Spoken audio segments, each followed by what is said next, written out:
Nous sommes Koutambi du Tonga Télévision, votre grande chaîne YouTube. Aujourd'hui, nous sommes venus chercher M. Arthur Padingane, que vous voyez à mes côtés. Lui, c'est un grand acteur social, un grand activiste des droits de l'homme. Il est le coordonnateur des Reprodoc. Vous allez le suivre ensemble avec nous ce jour. Et restez attentifs parce qu'ils vont dire des histoires ici qui vont concerner vous, la population et le gouvernement, mais aussi d'autres acteurs qui ont aussi un rôle clé à jouer. Monsieur Arthur Padingane, bonjour et bienvenue. Bonjour, monsieur le journaliste. C'est un plaisir pour moi de me présenter devant toute la population et aux abonnés de votre télévision. Voilà. Peut-être ce serait pour la première fois, mais je sais qu'avec toi, on a un parcours à dire aux gens. Tout à fait normal. Aujourd'hui, la ville de Kananga, la province du Kasaï central, devient la bastion de la justice populaire. Est-ce que vous avez fait les mêmes constats ensemble avec nous ou peut-être nous avons tapé à côté? Non, votre constat est juste et vrai parce que nous en avons distingué de deux ordres. Il y a à la fois les conflits que la population amène sur... que la justice populaire qui est exécutée par la population sur des présumés voleurs, de présumés violeurs. Et il y a aussi la justice populaire qui est exécutée par les deux parties en conflit. Donc c'est aussi une forme de justice populaire que nous avons répertoriée. Et cela nous avons fait depuis 3 ans. S'il faudrait commencer par cette année, on avoisine déjà 17 cas. 17 cas 17 pour cas cette année. Pour cette année. Là, c'est la population sur les présumés violeurs et les présumés voleurs. Est-ce que vous avez essayé quand même d'étudier des causes profondes de cette barbarie sur la ville, dans la province? Oui, oui. Nous avons vu qu'il existe des difficultés, puisque la population n'est pas sensibilisée pour savoir qu'il y a des institutions de l'État vers lesquelles il faudrait amener quelqu'un lorsqu'il a délinqué.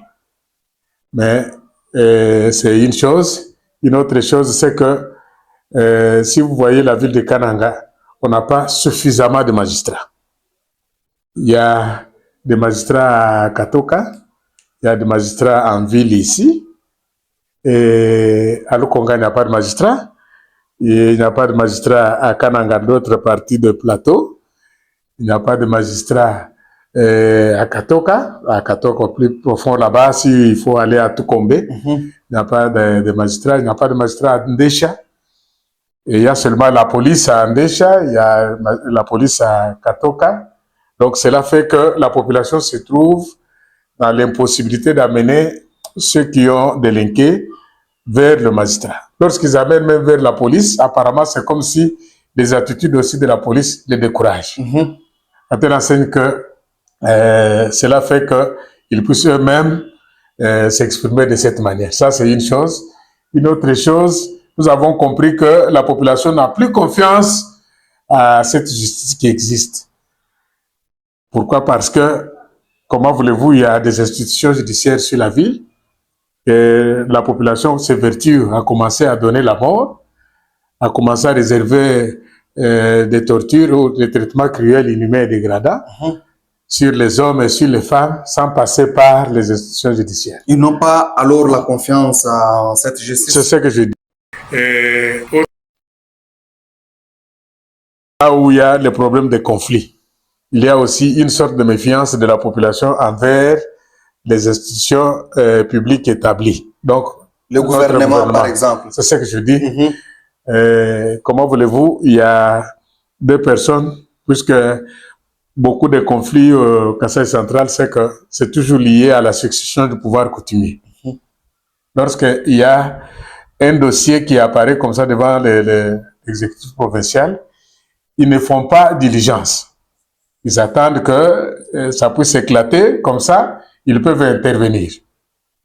Il y a même des dossiers où ça a éclaté, mais jusqu'à ce jour, l'exécutif provincial ne s'est jamais vertueux pour savoir quelles étaient les causes, comment il peut aller à la recherche de solutions. Donc, c'est ça le problème. Du moins, les deux analyses que nous avons, la méfiance, et puis par après, la non-prise de conscience de la population envers ce qu'ils peuvent faire à l'endroit de leurs concitoyens ou concitoyennes. D'où viennent ces statistiques que vous venez de donner? Est-ce que vous avez eu le temps de faire un travail de terrain? Il faut vous dire que les statistiques établies depuis 2023 jusqu'à ce jour démontrent qu'on a 126 cas de justice populaire dans la ville de Kananga et dans les 5 territoires. Et puis par après, on a au-delà de 200, je dirais 260 quelques cas de conflits de justice populaire issus de conflits de communautés. Donc, s'il faudrait vous dire qu'actuellement, s'il faudrait faire l'assemblage, on a à peu près 500 quelques cas de justice populaire que nous pouvons répertorier et trouver dans notre liste. Je ne sais pas si vous avez bien compris ma question. Est-ce qu'il y a eu un travail de terrain? Vous avez répertorié ces cas sur terrain? Tout à fait. C'est sur terrain. C'est sur terrain. Sur terrain, oui. Vous avez même donné les rapports. Partagez vos rapports avec... Je dis bien, toutes les institutions de province sont au courant de cette situation. Et tout récemment, il n'y a pas de... Nous avons même balancé notre communiqué de presse que 3 chaînes ici ont pris en charge pour multiplier. Et je peux même citer, il y a eu Cacherté, il y a eu le Rambourg FM. Et sur place ici, l'ACP a pris aussi la possession de ça. Au niveau national, on a pris Top Congo et Radio Okapi, qui en ont fait écho. Mais jusqu'à ce jour, rien n'a été fait aussi dans le cas des acteurs judiciaires et politiciens de notre province. Pas même un appel de leur part? Même pas un appel. Même pas un appel. Voilà.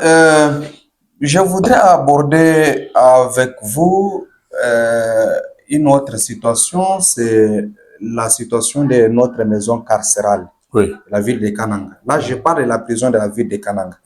Il y avait autrefois où votre structure passait et répertoriait les habits, les histoires, partageait les rapports ensemble avec nous, mais nous avons constaté qu'après un certain moment, vous avez relâché. C'est quoi le problème? Bon, sinon, on ne manque pas d'y aller. Au lieu de 2 fois actuellement, nous le faisons une seule fois. Les conditions sont restées les mêmes. La prison est toujours surpeuplée, puisque, je rappelle bien, elle a été construite pour une capacité d'accueil de 250 personnes. Mais vendredi de la semaine passée ici, nous avons trouvé 563. Ça, c'est le nombre total de tous les détenus qui sont dans notre maison carcérale de la ville de Kananga. Oui. Combien? Il y a même, j'ai dit 563. 563 détenus. Oui. Alors, s'il faudrait aller dans le sens de compter même les nourrissons, donc les enfants qui ont été amenés par leur mère. Ah, donc on arrête une mère avec un enfant. Un enfant. Donc, on peut compter 4 enfants. Ah, voilà. Donc, dont un garçon et 3 filles. Donc, s'il faudrait donner aussi aux mêmes statistiques, mais les enfants ne sont pas détenus, hein, mais ils sont avec leur mère. Ils sont tous détenus. Comme ils sont tous en prison, on peut dire, alors ils sont 567. Voilà. Mais Cordo Arthur, vous nous parlez que des situations restent toujours, la situation reste toujours la même dans la maison carcérale de la ville de Kananga, Kasai centrale. Quelles sont des situations là qui sont restées de même jusqu'ici? Bon, les prisonniers continuent à dormir à même le sol. Il n'y a pas de matelas.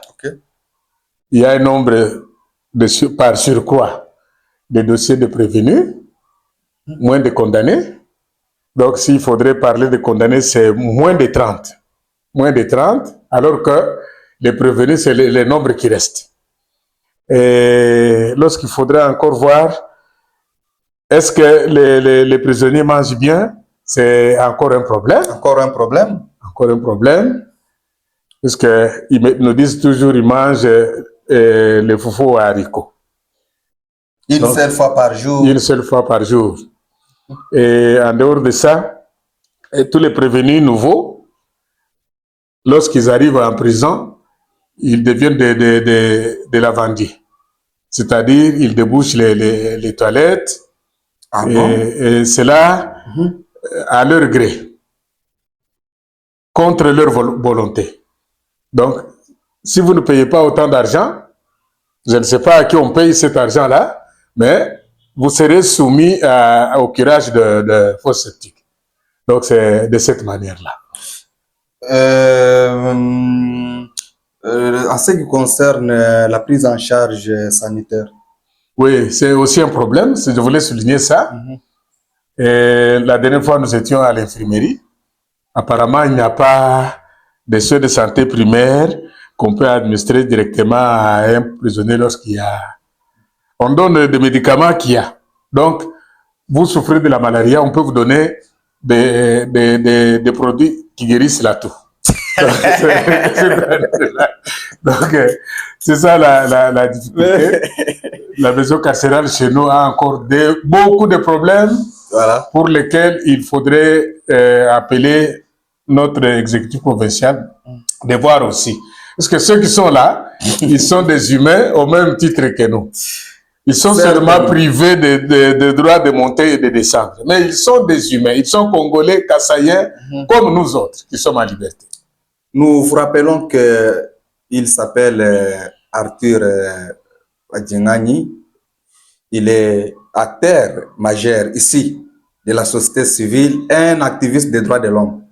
Alors, je ne sais pas, vous avez quel message ce jour à partager? Un, avec la population. Deux, avec les institutions.